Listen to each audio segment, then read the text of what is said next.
ദുൽഹിജ്ജയുടെ 11-ാമത്തെ വർഷം സഫർ മാസത്തിൽ നബി സല്ലല്ലാഹു അലൈഹി വസല്ലം തങ്ങൾക്ക് പനി തുടങ്ങി. അള്ളാഹുവിൻ്റെ റസൂൽ നന്നായി പനിച്ചുകൊണ്ടിരിക്കുമ്പോൾ അടുത്തിരിക്കുന്ന ഫാത്തിമ ബീവി റളിയല്ലാഹു തആല അൻഹയുടെ കാതിൽ അള്ളാഹുവിൻ്റെ റസൂൽ രഹസ്യം പറഞ്ഞു. ഉടനെ ഫാത്തിമ ബീവി കരയാൻ തുടങ്ങി. കരയുന്ന ഫാത്തിമ ബീവിയെ വീണ്ടും അടുത്ത് വിളിച്ച് അള്ളാഹുവിൻ്റെ റസൂൽ കാതിൽ രഹസ്യം പറഞ്ഞു. അപ്പോൾ ഫാത്തിമ ബീവി ചിരിച്ചു. പിന്നീട് റസൂലുള്ളാഹി തങ്ങളുടെ വഫാത്തിന്റെ ശേഷം ആയിഷ ബീവി റളിയല്ലാഹു തആല അൻഹ ഫാത്തിമ ബീവിയെ വിളിച്ചു ചോദിച്ചു, എന്തിനായിരുന്നു അന്ന് ഉപ്പ രഹസ്യം പറഞ്ഞപ്പോൾ ആദ്യം കരയുകയും പിന്നീട് ചിരിക്കുകയും ചെയ്തത്? ഫാത്തിമ ബീവി പറഞ്ഞു, ആദ്യം എന്നോട് എൻ്റെ ഉപ്പ രഹസ്യം പറഞ്ഞത് ഈ ലോകത്തിൽ ഞാൻ ഈ ലോകത്തോട് വിട പറയുമെന്നാണ്. അത് കേട്ടപ്പോൾ ഞാൻ പൊട്ടിക്കരഞ്ഞു. കരയുന്ന എൻ്റെ കാതിൽ രണ്ടാമതെൻ്റെ ഉപ്പ എന്നോട് രഹസ്യം പറഞ്ഞത് എൻ്റെ കുടുംബത്തിൽ നിന്ന് ആദ്യമായി എന്നിലേക്ക് ചേരുന്നയാൾ നീയായിരിക്കുമെന്നാണ്. ആ രോഗശയ്യയിൽ 40 അടിമകളെയാണ് നബി സല്ലല്ലാഹു അലൈഹി വസല്ലം തങ്ങൾ അടിമത്വത്തിൽ നിന്ന് മോചിപ്പിച്ചത്. വീട്ടിലുണ്ടായിരുന്ന 6-7 ദീനാറുകൾ ആയിഷ ബീവി റളിയല്ലാഹു തആല അൻഹയുടെ കയ്യിൽ കൊടുത്തിട്ട് അല്ലാഹുവിൻ്റെ റസൂൽ പറഞ്ഞു, ഇത് സദഖ ചെയ്യണം. ഈ ദീനാറുകൾ എൻ്റെ വീട്ടിലിരിക്കുമ്പോൾ ഞാൻ എങ്ങനെയാണ് എൻ്റെ റബ്ബിനെ അഭിമുഖീകരിക്കുക? 30 സ്വാ ഗോതമ്പിന് പകരമായി അള്ളാഹുവിൻ്റെ റസൂലിൻ്റെ പടയെങ്കി പോലും ഒരു ജൂതന്റെ കയ്യിൽ പണയം വെക്കപ്പെട്ട നിലയിലാണ് അള്ളാഹുവിൻ്റെ റസൂൽ ഈ ലോകത്തോട് യാത്ര പറയുന്നത്. ഹുനൈനിലും ഖൈബറിലുമൊക്കെ ഗനീമത്ത് സ്വത്തിൻ്റെ 5-1 അവകാശപ്പെട്ട വൻ സമ്പത്തിൻ്റെ ഉടമയായ റസൂലുള്ളാഹി സ്വല്ലല്ലാഹു അലൈഹി വസല്ലം തങ്ങൾ വഫാത്താകുന്ന സമയത്ത് ഒന്നും ബാക്കി വെക്കാതെയാണ് ഈ ലോകത്തോട് യാത്ര പറഞ്ഞത്. 13 ദിവസം ശക്തമായ ആ പനി നീണ്ടുനിന്നു. നബി സല്ലല്ലാഹു അലൈഹി വസല്ലം തങ്ങൾ ആ സമയത്തും കൃത്യമായി നീതി പാലിക്കുകയും തൻ്റെ ഭാര്യമാരുടെ വീടുകളിൽ താമസിക്കുകയും ചെയ്തു. അവസാനം മൈമൂന റളിയല്ലാഹു തആല അൻഹയുടെ വീട്ടിൽ താമസിക്കുമ്പോൾ റസൂലുള്ളാഹി തങ്ങൾക്ക് പനി ശക്തമാവുകയും എല്ലാ ഭാര്യമാരെയും വിളിച്ചു വരുത്തി ആയിഷ ബീവി റളിയല്ലാഹു അൻഹയുടെ വീട്ടിൽ താമസിക്കാനുള്ള ആഗ്രഹം പ്രകടിപ്പിക്കുകയും ചെയ്തു. എല്ലാ ഭാര്യമാരും ഹബീബായ റസൂലുള്ളാഹി തങ്ങൾക്ക് സമ്മതം കൊടുത്തു. അലി ഇബ്നു അബി താലിബ് റളിയല്ലാഹു തആല അൻഹുവിൻ്റെയും അബ്ബാസ് റളിയല്ലാഹു തആല അൻഹുവിൻ്റെയും തോളിൽ കൈയിട്ട് അള്ളാഹുവിൻ്റെ റസൂൽ തിങ്കളാഴ്ച ദിവസം ആയിഷ ബീവി റളിയല്ലാഹു തആല അൻഹയുടെ വീട്ടിലേക്ക് മാറി. ഓരോ ദിവസവും അള്ളാഹുവിൻ്റെ റസൂലിന് പനി ശക്തമായി വന്നു. ഹബീബായ റസൂലുള്ളാഹി സ്വല്ലല്ലാഹു അലൈഹി വസല്ലം തങ്ങൾ പറഞ്ഞു, 7 പാത്രങ്ങളിൽ വെള്ളം കൊണ്ടുവരിക. 7 തോൽപാത്രങ്ങളിൽ കൊണ്ടുവന്ന വെള്ളവും നബി സല്ലല്ലാഹു അലൈഹി വസല്ലം തങ്ങൾ തൻ്റെ തലയുടെ മുകളിലൂടെ ഒഴിച്ച് ശരീരം മുഴുവനും കഴുകി. അല്പം സമാധാനം തോന്നിയപ്പോൾ പള്ളിയിലേക്ക് പ്രവേശിച്ചു. മദീന പള്ളിയുടെ മിമ്പറിന്റെ ഏറ്റവും താഴത്തെ പടിയിലിരുന്ന് ഹബീബായ റസൂലുള്ളാഹി തങ്ങൾ അവിടെ തടിച്ചുകൂടിയ സ്വഹാബത്തുൽ കിറാമിനോട് പ്രഭാഷണം നടത്തി. ഇത് റസൂലുള്ളാഹി തങ്ങളുടെ വഫാത്തിന്റെ 5 ദിവസങ്ങൾക്ക് മുമ്പായിരുന്നു. പിന്നീട് ഇശാ നിസ്കാരത്തിന് മദീന പള്ളിയിൽ തടിച്ചുകൂടിയ ആളുകളുടെ മുമ്പിലേക്ക് ഇശാ നിസ്കാരത്തിന് റസൂലുള്ളാഹി വന്നില്ല. പകരം അള്ളാഹുവിൻ്റെ റസൂൽ ആളെ പറഞ്ഞയച്ചു, മുറു അബൂബക്കറൻ ഫൽയുസല്ലി ബിന്നാസ്, അബൂബക്കറിനോട് ജനങ്ങൾക്ക് ഇമാമത്തായി നിസ്കരിക്കാൻ കൽപ്പിക്കുക. അബൂബക്കർ സിദ്ദീഖ് റളിയല്ലാഹു തആല അൻഹു സ്വതവേ ലോലഹൃദയനായിരുന്നു. മാത്രമല്ല, വിശുദ്ധ ഖുർആൻ പാരായണം ചെയ്താൽ അബൂബക്കർ റളിയല്ലാഹു തആല അൻഹു നിയന്ത്രണങ്ങളില്ലാതെ കരയും. സിദ്ദീഖ് റളിയല്ലാഹു തആല അൻഹു ഉമർ ഇബ്നുൽ ഖത്താബ് തങ്ങളോട് ചോദിച്ചു, നിങ്ങൾ ഇമാമത്ത് നിൽക്കുമോ? ഉമർ ഇബ്നുൽ ഖത്താബിന്റെ മറുപടി, അൻത അഹഖു ബിദാലിക്, അതിന് ഏറ്റവും യോഗ്യൻ നിങ്ങളാണ്. അബൂബക്കർ സിദ്ദീഖ് റളിയല്ലാഹു തആല അൻഹു അള്ളാഹുവിൻ്റെ റസൂലിൻ്റെ ജീവിതകാലത്ത് 17 നിസ്കാരങ്ങൾക്ക് മദീന പള്ളിയിൽ ഇമാമത്തായി നേതൃത്വം കൊടുത്തിട്ടുണ്ട് എന്ന് ചരിത്രങ്ങളിൽ കാണാം. വീണ്ടും റസൂലുള്ളാഹി സ്വല്ലല്ലാഹു അലൈഹി വസല്ലം തങ്ങളുടെ രോഗം വർദ്ധിച്ചുകൊണ്ടേയിരുന്നു. മദീന പള്ളിയുടെ ചുറ്റും ആളുകൾ തടിച്ചുകൂടി. അവസാനം റസൂലുള്ളാഹി സ്വല്ലല്ലാഹു അലൈഹി വസല്ലം തങ്ങൾ അലി ഇബ്നു അബി താലിബ് റളിയല്ലാഹു അൻഹുവിൻ്റെ തോളിലും അബ്ബാസ് റളിയല്ലാഹു അൻഹുവിൻ്റെ മകൻ ഫദ്ൽ റളിയല്ലാഹു തആല അൻഹുവിൻ്റെ തോളിലും കൈയിട്ട് മദീന പള്ളിയിലേക്ക് വന്നു. അള്ളാഹുവിൻ്റെ റസൂൽ അവിടെ നിന്ന് അന്നത്തെ ദിവസവും ഒരു പ്രഭാഷണം നടത്തി.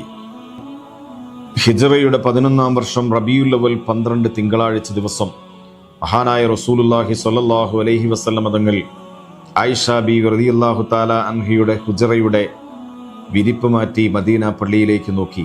ആ സമയം സിദ്ദീഖുൽ അക്ബർ റളിയല്ലാഹു തആല അൻഹു സുബ്ഹി നിസ്കാരത്തിന് നേതൃത്വം നൽകുകയായിരുന്നു. അള്ളാഹുവിൻ്റെ റസൂലിൻ്റെ ശബ്ദം കേട്ട സിദ്ദീഖുൽ അക്ബർ റളിയല്ലാഹു തആല അൻഹു പിന്നിലേക്ക് മാറാൻ തുടങ്ങിയപ്പോൾ ഹബീബായ റസൂലുള്ളാഹി തങ്ങൾ അവിടെ തന്നെ നിൽക്കാൻ വേണ്ടി ആംഗ്യം കാണിക്കുകയും പിന്നീട് ഹുജറയിലേക്ക് മടങ്ങിപ്പോവുകയും ചെയ്തു. ഇതായിരുന്നു റസൂലുള്ളാഹി സ്വല്ലല്ലാഹു അലൈഹി വസല്ലം തങ്ങൾ ഏറ്റവും അവസാനമായി സ്വഹാബത്തുൽ കിറാമിനെ കണ്ട സമയം.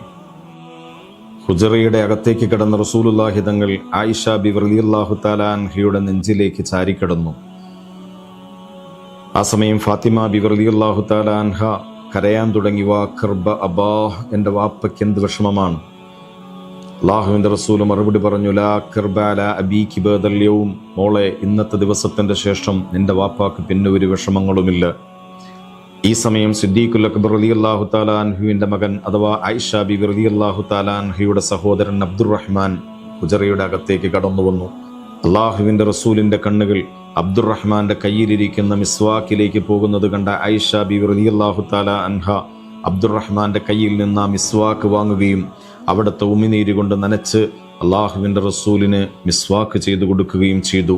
ഹബീബായ റസൂലുള്ളാഹി സ്വല്ലല്ലാഹു അലൈഹി വസല്ലമ തങ്ങൾ അവിടുത്തെ പരിശുദ്ധമായ കൈ തൊട്ടടുത്തിരുന്ന പാത്രത്തിൽ മുക്കി റസൂലുള്ളാഹി തങ്ങൾ തന്നെ റസൂലുള്ളാഹിയുടെ മുഖം തടവിക്കൊണ്ട് ലാ ഇലാഹ ഇല്ലല്ലാഹ്, ലാ ഇലാഹ ഇല്ലല്ലാഹ്, ഇന്നലിൽ മൗതി ലസക്കറാത്ത്, അല്ലാഹുവല്ലാതെ ആരാധ്യനയ്ക്ക് അർഹനില്ല, തീർച്ചയായും മരണത്തിന് വല്ലാത്ത വേദനയാണ്.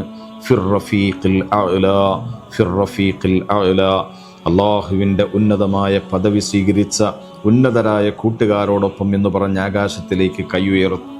ഒരു നിമിഷം ആ കൈകൾ തനിയെ താഴേക്ക് വരികയും അല്ലാഹുവിൻ്റെ റസൂൽ കണ്ണടയ്ക്കുകയും ഈ ലോകത്തോട് യാത്ര പറയുകയും ചെയ്തു. ഹിജ്റ 11 റബീഉൽ അവ്വൽ 12 അഥവാ ക്രിസ്താബ്ദം 632 ജൂൺ 8 നബി സല്ലല്ലാഹു അലൈഹി വസല്ലമ തങ്ങളുടെ വിയോഗം. ഹിജ്റ കലണ്ടർ അനുസരിച്ച് 63 വയസ്സും ഇംഗ്ലീഷ് കലണ്ടർ അനുസരിച്ച് 61 വയസ്സും 84 ദിവസവുമായിരുന്നു നബി സല്ലല്ലാഹു അലൈഹി വസല്ലമ തങ്ങളുടെ പ്രായം. വിവരമറിഞ്ഞ സ്വഹാബത്തുൽ കിറാം സ്തബ്ധരായി. ഉസ്മാൻ ഇബ്നു അഫ്ഫാൻ റളിയല്ലാഹു തആല അൻഹു സംസാരിക്കാൻ കഴിയാതെ സംസാരം നിലച്ചുപോയി. അലി ഇബ്നു അബി താലിബ് റളിയല്ലാഹു അൻഹു വാർത്ത കേട്ട സ്ഥലത്ത് ഇരുന്നുപോയി. അബ്ദുല്ലാഹി ഇബ്നു ഉനൈസ് എന്ന സ്വഹാബി വാർത്ത കേൾക്കേണ്ട താമസം ഈ ലോകത്തോട് യാത്ര പറഞ്ഞുപോയി. ഉമർ ഇബ്നുൽ ഖത്താബ് റളിയല്ലാഹു തആല അൻഹു അവിടെ നിന്ന് ആളുകളോട് ഉറക്കെ വിളിച്ചു പറഞ്ഞു, മൂസാ നബി അലൈഹി സ്വലാത്തു വസ്സലാം അള്ളാഹുവിന്റെ നിർദ്ദേശമനുസരിച്ച് 40 ദിവസത്തേക്ക് പോയതുപോലെ അള്ളാഹുവിന്റെ റസൂലും അള്ളാഹുവിന്റെ നിർദ്ദേശമനുസരിച്ച് പോയതാണ്. വല്ലാഹിലെ അർജി അന്ന റസൂലുള്ളാഹി സ്വല്ലല്ലാഹു അലൈഹി വസല്ലം, അള്ളാഹുവാണ് സത്യം, റസൂലുള്ളാഹി തിരിച്ചു വരിക തന്നെ ചെയ്യും. ആ സമയത്ത് റസൂലുള്ള മരണപ്പെട്ടു എന്ന് പറഞ്ഞ ആളുകളുടെ കൈകളും കാലുകളും ഞാൻ മുറിച്ചു മാറ്റും. ഇതായിരുന്നു ഉമർ ഇബ്നുൽ ഖത്താബ് റളിയല്ലാഹു തആല അൻഹുവിന്റെ പ്രതികരണം. സുബ്ഹി നിസ്കാരത്തിന് ജമാഅത്തിന് നേതൃത്വം കൊടുത്ത ആളാണ് സിദ്ദീഖുൽ അക്ബർ റളിയല്ലാഹു തആല അൻഹു. സുബ്ഹി നിസ്കാരത്തിന് ശേഷം റസൂലുള്ളാഹി തങ്ങൾക്കൽപ്പം സമാധാനമുണ്ടെന്ന് തോന്നിയ സിദ്ദീഖുൽ അക്ബർ റളിയല്ലാഹു തആല അൻഹു തന്റെ കുടുംബത്തിന്റെ അടുക്കിലേക്ക് അവാലിയിലേക്ക് പോയതാണ്. ഏകദേശം 1 കിലോമീറ്റർ അകലെ. അവിടെ വെച്ചാണ് സിദ്ദീഖുൽ അക്ബറിന് വിവരം കിട്ടുന്നത്. ഈ വാർത്ത കേൾക്കേണ്ട താമസം സിദ്ദീഖുൽ അക്ബർ റളിയല്ലാഹു തആല അൻഹു തന്റെ കുതിരപ്പുറത്ത് ചാടിക്കയറി മദീനയിലേക്ക് ചീറിപ്പാഞ്ഞു. ആയിഷ ബിബി റളിയല്ലാഹു തആല അൻഹയുടെ ഹുജറയിലേക്ക് പ്രവേശിച്ചു. ഹബീബായ റസൂലുള്ളാഹി തങ്ങളുടെ ശരീരത്ത് പുതച്ചിരുന്ന പുതപ്പ് മുഖത്ത് നിന്നങ്ങോട്ട് മാറ്റി സിദ്ദീഖുൽ അക്ബർ റളിയല്ലാഹു തആല അൻഹു ഹബീബായ റസൂലുള്ളാഹിയുടെ ശരീരത്തിലേക്ക് ചാരിയങ്ങ് കിടന്നു. എന്നിട്ട് അല്ലാഹുവിന്റെ റസൂലിന്റെ മുഖത്ത് നോക്കി പറഞ്ഞു, തൂഫിയ റസൂലുള്ളാഹ്, അല്ലാഹുവിന്റെ റസൂൽ ഈ ലോകത്തോട് യാത്ര പറഞ്ഞിരിക്കുന്നു. റഹ്മത്തുള്ളാഹി അലൈക യാ റസൂലല്ലാഹ്, അല്ലാഹുവിന്റെ റസൂലേ, അല്ലാഹു അവിടത്തേക്ക് റഹ്മത്ത് ചെയ്യട്ടെ. ഇതും പറഞ്ഞ് സിദ്ദീഖുൽ അക്ബർ ഹുജറയുടെ പുറത്തേക്ക് ഇറങ്ങി ജനങ്ങളോട് സംഭാഷണം ചെയ്തു. അല്ലാഹുവിനെ സ്തുതിച്ചു, അല്ലാഹുവിനെ സനാ ചെയ്തു. ശേഷം സിദ്ദീഖുൽ അക്ബർ റളിയല്ലാഹു തആല അൻഹു പറഞ്ഞു, മൻ യഅ്ബുദു മുഹമ്മദൻ ഫഖദ് മാത മുഹമ്മദ്, ആരെങ്കിലും മുഹമ്മദിനാണ് ഇബാദത്ത് ചെയ്തിരുന്നതെങ്കിൽ മുഹമ്മദ് മരണപ്പെട്ടിരിക്കുന്നു, ലോകത്തോട് വിട പറഞ്ഞിരിക്കുന്നു. വമൻ കാന യഅ്ബുദുല്ലാഹ ഫഹുവ ഹയ്യുൻ ലാ യമൂത്ത്, അല്ല അല്ലാഹുവിനാണ് നിങ്ങൾ ഇബാദത്ത് ചെയ്യുന്നതെങ്കിൽ അല്ലാഹു ജീവിച്ചിരിക്കുന്നവനാണ്, മരണമില്ലാത്തവനാണ്. ശേഷം വിശുദ്ധ ഖുർആനിന്റെ ആയത്തോതി, വമാ മുഹമ്മദുൻ ഇല്ലാ റസൂലുൻ ഖദ് ഖലത് മിൻ ഖബ്ലിഹിർ റുസുൽ അഫ ഇമ്മാത ഔ ഖുതിലൻ ഖലബതും അലാ അഖാബികും. ഈ ആയത്തങ്ങോട്ട് കേട്ടപ്പോഴാണ് അല്ലാഹുവിന്റെ റസൂൽ ഈ ലോകത്തോട് യാത്ര പറഞ്ഞു എന്ന വസ്തുത സ്വഹാബത്തുൽ കിറാമിന് ബോധ്യപ്പെടുന്നത്. പിന്നീട് ബനൂ സാഇദ ഗോത്രക്കാരുടെ പന്തലിൽ സ്വഹാബികളെല്ലാം ഒരുമിച്ച് കൂടുകയും അബൂബക്കർ സിദ്ദീഖ് റളിയല്ലാഹു തആല അൻഹുവിനെ ഖലീഫയായി തീരുമാനിക്കുകയും ചെയ്തു. അല്ലാഹുവിന്റെ റസൂലിന്റെ വസിയ്യത്തുണ്ടായിരുന്നു, എന്റെ മയ്യത്ത് കുളിപ്പിക്കേണ്ടത് അലിയാണെന്ന്. അലി ഇബ്നു അബി താലിബ് റളിയല്ലാഹു അൻഹുവിന്റെ നേതൃത്വത്തിൽ അള്ളാഹുവിന്റെ റസൂലിന്റെ മയ്യത്ത് കുളിപ്പിച്ചു. ശേഷം കൂട്ടമായി അള്ളാഹുവിന്റെ റസൂലിന്റെ പേരിൽ എല്ലാവരും കൂടി മയ്യത്ത് നിസ്കരിച്ചു.